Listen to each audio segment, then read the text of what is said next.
Bonsoir, bien-aimés. J'espère que de votre côté ça va, par la grâce de Dieu. Voilà, comme je l'ai dit, nous on gère un peu les difficultés de manque d'électricité de ce côté pour un temps, espérant que le Seigneur permettra que ce désagrément passe très vite. Bien, je vais donc donner mon avis sur la question du blasphème contre le Saint-Esprit et éventuellement aussi du péché pour lequel on ne doit pas prier, dont parle l'apôtre Jean dans sa première épître, dans 1 Jean. Déjà, je vais commencer par lire Matthieu 12 concernant le blasphème contre le Saint-Esprit. À partir du verset 31, il est écrit: « C'est pourquoi je vous dis, tout péché et tout blasphème sera pardonné aux hommes, mais le blasphème contre l'Esprit ne sera point pardonné. Quiconque parlera contre le Fils de l'homme, il lui sera pardonné, mais quiconque parlera contre le Saint-Esprit, il ne lui sera pardonné ni dans ce siècle, ni dans le siècle à venir. » Nous voyons déjà que le Seigneur dit cela à la suite de ce que les pharisiens l'ont accusé de faire des miracles par Belzébul, par Satan et autres. Et c'est à cette suite-là que le Seigneur réagit. Et les pharisiens parlaient ainsi à la foule qui était là et qui avait vu ce que le Seigneur avait fait, qui était attiré par ce que le Seigneur avait fait. Et les pharisiens viennent dire ce qu'ils disent pour les détourner du Seigneur. C'est à la suite de cela que Jésus prononce les paroles liées au blasphème contre le Saint-Esprit. Maintenant, c'est vrai que pendant longtemps, j'ai écouté des hommes de Dieu donner de comprendre que le blasphème contre le Saint-Esprit, c'était le fait d'attribuer une œuvre du Seigneur faite par le Saint-Esprit à des démons et que le fait de le faire, c'était ça, blasphémer contre le Saint-Esprit. Pour ma part, je pense que si réellement c'était ça, alors presque tous les hommes et les enfants de Dieu, y compris, commettraient ce blasphème contre le Saint-Esprit-là. Je pense que le frère Olivier a bien expliqué le pourquoi ça ne peut être cela. Je n'ai donc pas envie de revenir sur tout ce qu'il a déjà dit concernant ce cas-là. Non, ça ne peut pas simplement être le fait d'attribuer une œuvre qui est faite, une œuvre miraculeuse qu'on pourrait attribuer à un démon ou au mauvais esprit. Non, ça ne peut pas être simplement cela. Parce que justement, avec la confusion qu'il y a aujourd'hui au milieu même des chrétiens, dans l'église et autres, c'est facile de pouvoir dire que tel faux homme de Dieu, ce qu'il fait là, c'est par les démons, alors que réellement le Seigneur souverain peut apporter dans sa grâce une guérison, un miracle à quelqu'un qui en a besoin parce que la personne crie à lui dans son cœur. Et Dieu, ne regardant pas aux limitations de l'homme, à la fourberie des hommes, guérit la personne. Et nous, sans discerner la chose, on pourrait attribuer ça à un démon parce que c'est au travers d'un faux prophète que la chose s'est produite. Ce n'est donc pas possible que ce soit cela le blasphème contre le Saint-Esprit. Maintenant, qu'est-ce que ce serait donc le blasphème contre le Saint-Esprit?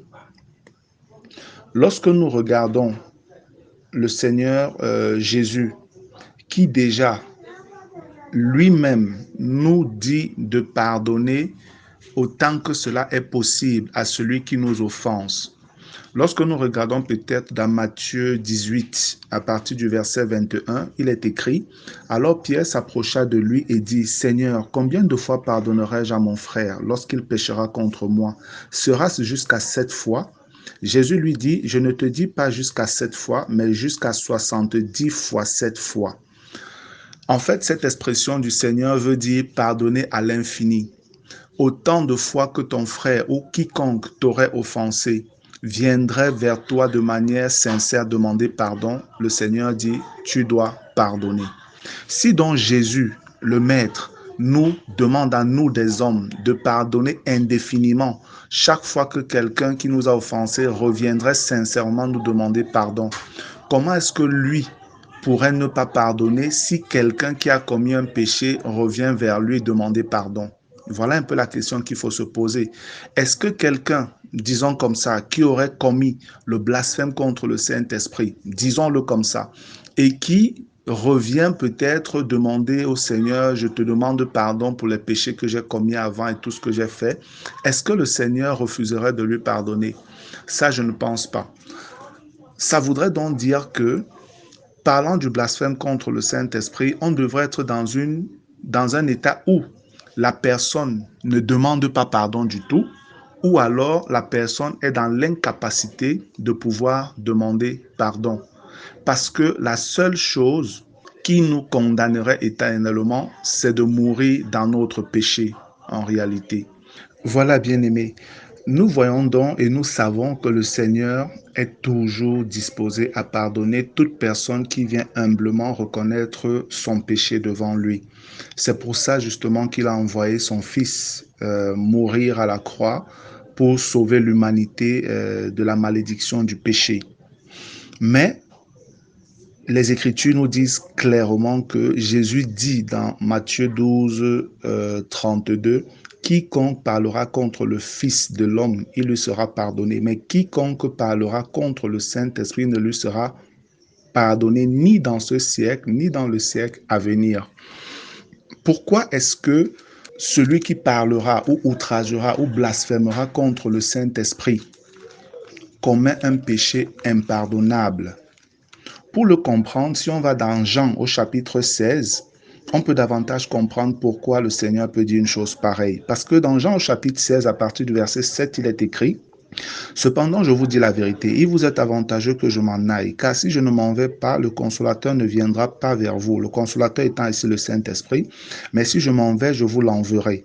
Et quand il sera venu, il convaincra le monde. » Pas l'Église, il convaincra le monde en ce qui concerne le péché, la justice et le jugement.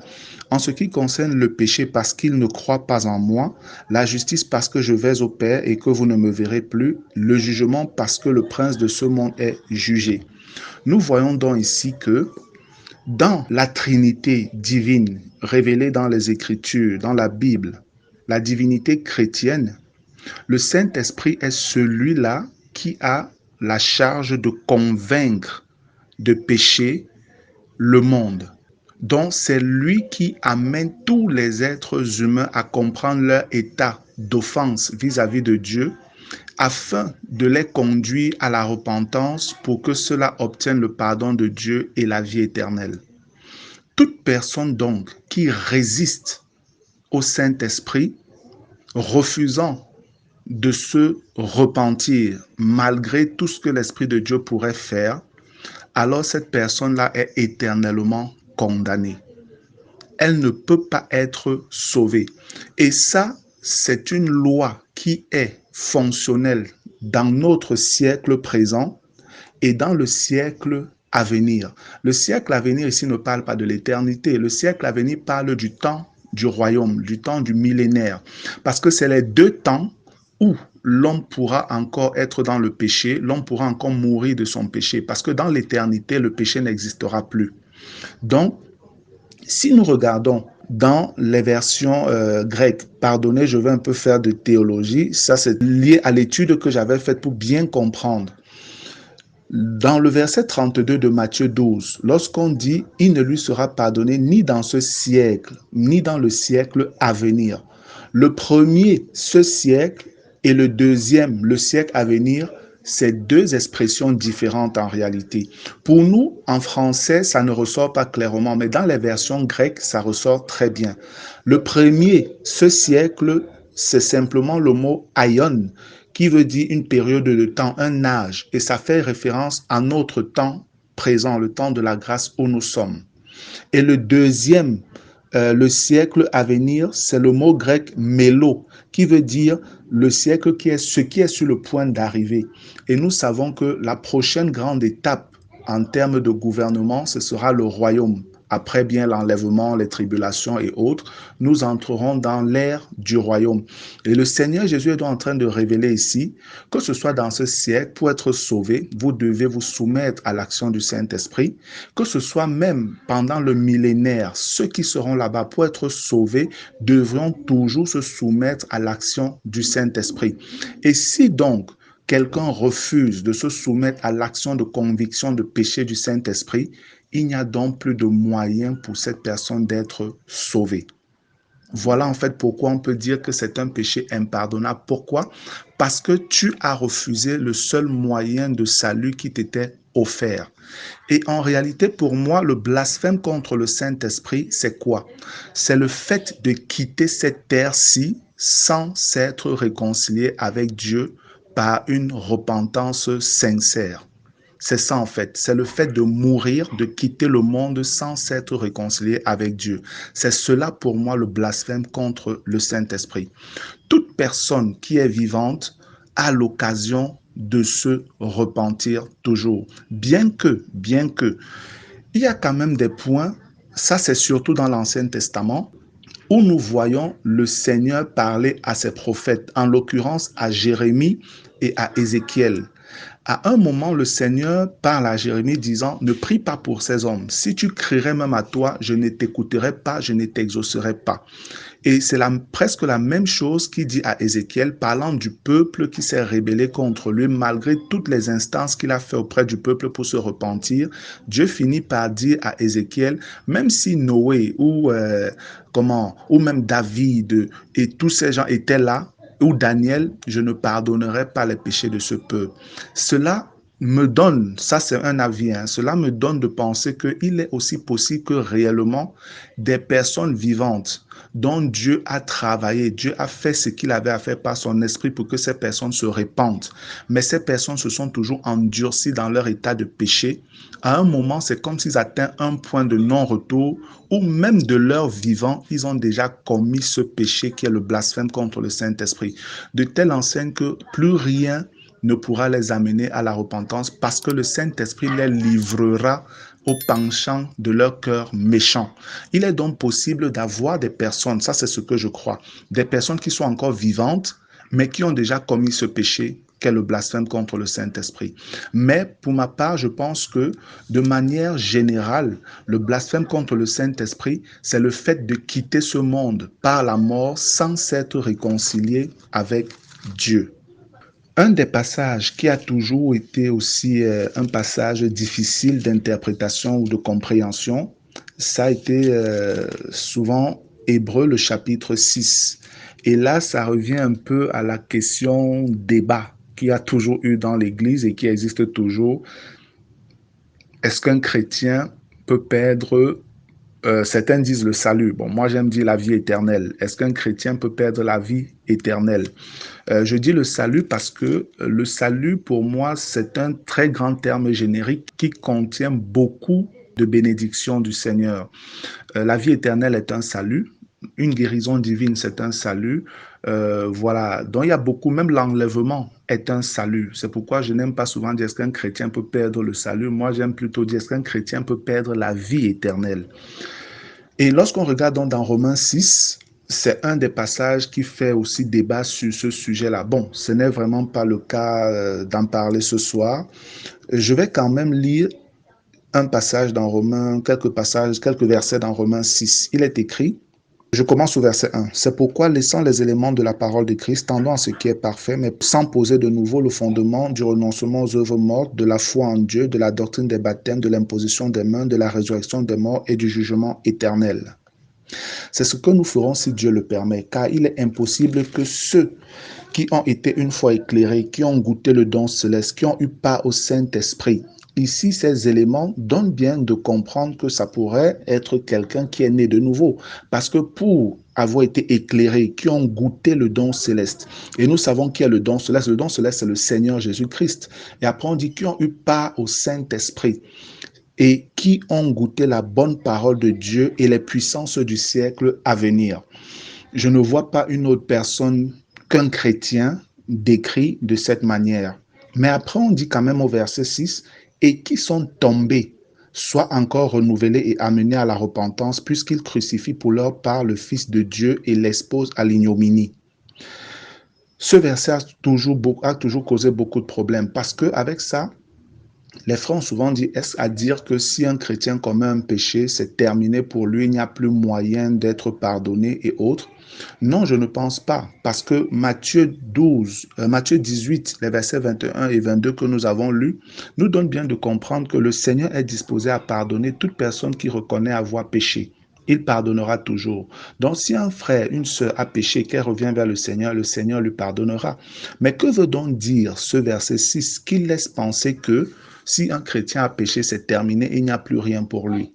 Déjà, il faut comprendre que le mot tomber ici, ou le verbe tomber, en grec, c'est le mot parapipto. Et le mot parapipto veut dire quoi? Ça veut dire chuter de la vraie foi, se détourner de l'adoration de l'Éternel. Donc, il ne peut en être question ici que d'un chrétien. Ce n'est qu'un chrétien qui peut chuter de la vraie foi et qui peut se détourner de la véritable adoration.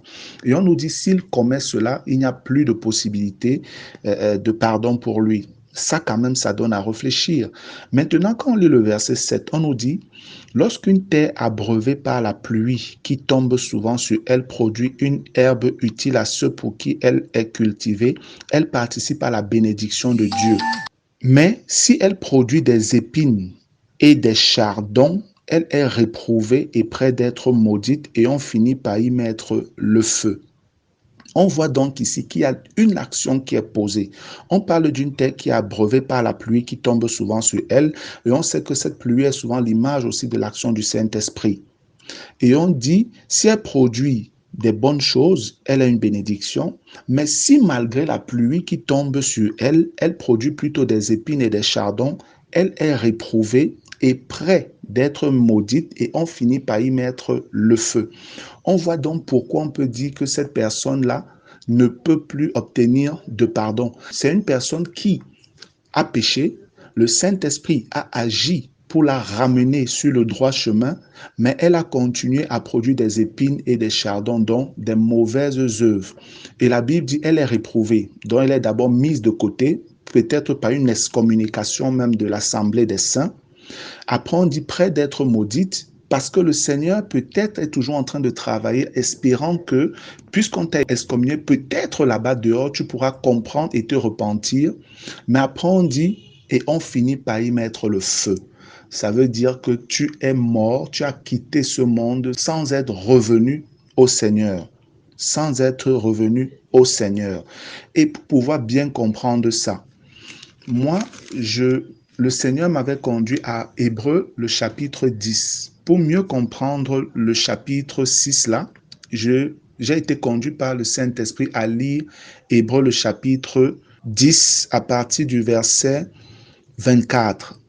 Hébreux chapitre 10, verset 24, il est écrit « Veillons les uns sur les autres pour nous exciter à l'amour et aux bonnes œuvres. N'abandonnons pas notre assemblée comme c'est la coutume de quelques-uns, mais exhortons-nous réciproquement et cela d'autant plus que vous voyez s'approcher le jour. » À partir du verset 6, ça nous renvoie à notre étude. « Car si nous péchons volontairement, après avoir reçu la connaissance de la vérité, il ne reste plus de sacrifice pour les péchés. » C'est presque ce qui est dit dans Hébreux chapitre 6. Le verset 27 dit, « Mais une attente terrible du jugement et l'ardeur d'un feu qui dévorera les rebelles. » Verset 28, « Celui qui a violé la loi de Moïse meurt sans miséricorde sur la déposition de 2 ou de 3 témoins. » Écoutons donc ce qui est dit au verset 29. De quel pire châtiment pensez-vous que sera jugé digne celui qui aura foulé aux pieds le Fils de Dieu? Écoutez bien, on dit, de quel pire châtiment pensez-vous que sera jugé digne celui qui aura foulé aux pieds le Fils de Dieu? Qui est blessé ici? C'est le Père. Pourquoi? Parce qu'on aura foulé aux pieds le don qu'il nous a fait en la personne de son Fils. Ici, nous voyons le Père qui est offensé. Après, on nous dit, qui aura tenu pour profane le sang de l'alliance par lequel il a été sanctifié. Le sang de qui a coulé? le sang du Fils de Dieu. Nous voyons ici que c'est le Fils à ce moment-là qui est méprisé. Son sacrifice est méprisé. Et on finit par dire « et qui aura outragé l'esprit de la grâce ». Ici, on voit, c'est le Saint-Esprit qui est insulté, qui est blasphémé, qui est injurié. En réalité, nous voyons que le Père, le Fils et le Saint-Esprit sont méprisés par celui-là qui est allé pécher volontairement. Malgré les actions du Saint-Esprit pour le ramener, il s'est endurci jusqu'à la mort. Il quitte le monde dans un état de non-repentance. Et réellement, à cet état, il ne peut plus avoir de pardon pour lui. Que ce soit ceux qui vivent en notre dispensation présente, que ce soit ceux de la dispensation à venir, qui est la dispensation du royaume, s'ils meurent ayant rejeté tout ce qui est dit au verset 29 là, ceux-là ne peuvent réellement pas obtenir de pardon. Réellement, ils auraient commis un péché impardonnable. Et le péché impardonnable serait quoi?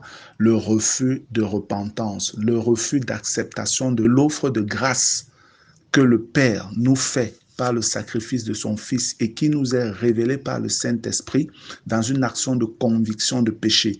Toute personne qui n'acceptera pas cette action-là, alors est perdue et perdue éternellement. Il n'y a plus de possibilité de salut pour cette personne-là. Voilà, bien-aimés, au verset 30, on nous dit, Hébreux 10, 30, car nous connaissons celui qui a dit, à moi la vengeance, à moi la rétribution. Et encore, le Seigneur jugera son peuple. C'est une chose terrible de tomber entre les mains du Dieu vivant. Voilà, bien aimé, ce que je pouvais partager en ce qui concerne réellement le blasphème contre le Saint-Esprit. Pour me résumer, je dirais que le blasphème contre le Saint-Esprit, c'est le fait de refuser de se repentir jusqu'à ce que nous quittions ce monde sans avoir obtenu le pardon que Dieu nous offre gracieusement en son Fils Jésus-Christ. Malgré l'action que le Saint-Esprit fait dans nos cœurs pour nous amener à la repentance. Si nous quittons le monde sans avoir accepté le pardon, nous avons blasphémé contre le Saint-Esprit parce que c'est lui qui est l'être de la divinité chrétienne dans la Trinité qui a la charge de convaincre le monde, de convaincre les hommes de péché pour qu'ils se repentent. Et c'est pourquoi je crois que dans 1 Jean au chapitre 5, lorsqu'il est question du péché qui mène à la mort et du péché qui ne mène point à la mort. Le péché qui ne mène point à la mort, c'est tout autre péché que nous pouvons commettre et demander pardon à Dieu. Le péché qui mène à la mort et pour lequel Dieu demande de ne pas prier, ça ne peut être rien d'autre chose que le blasphème contre le Saint-Esprit. Pour moi, je pense que ce que Jean est en train de dire ici, parlant du péché qui mène à la mort, et ce que Jésus dit concernant le blasphème contre le Saint-Esprit, c'est une seule et même chose. Donc voilà, bien aimé, la contribution que je pouvais apporter sur l'échange qui a animé le groupe depuis le matin. Voilà, si le Seigneur apporte d'autres lumières, nous partagerons toujours pour notre édification. Soyez tous bénis.